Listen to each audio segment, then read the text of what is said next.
Bienvenido a mi vida. Este es mi familia. Este es mi madre. Este es mi hermano. Este es mi padre. Mi madre, su nombre es Elizabeth. Tiene 52 años. Ella es muy baja. Ella es muy cariñosa. En su tiempo libre le gusta leer.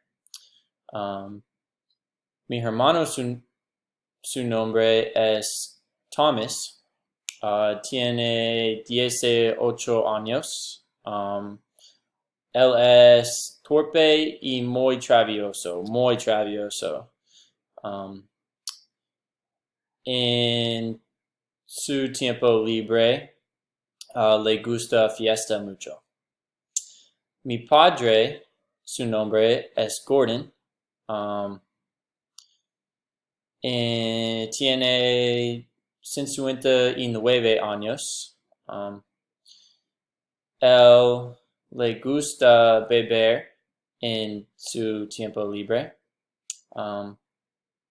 Él es muy, muy listo y alto. Este es mi novia.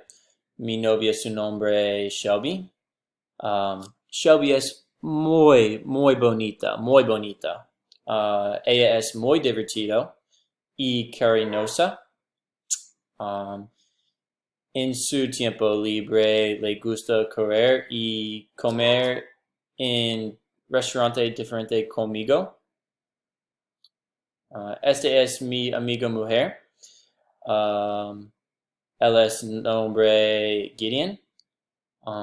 Gideon es muy guapo, muy, muy guapo.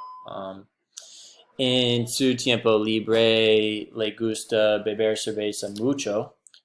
Tiene 22 años.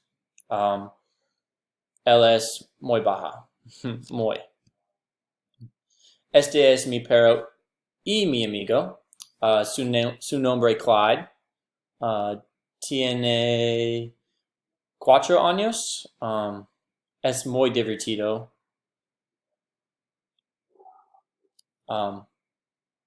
Este es mi perro segundo y mi amigo.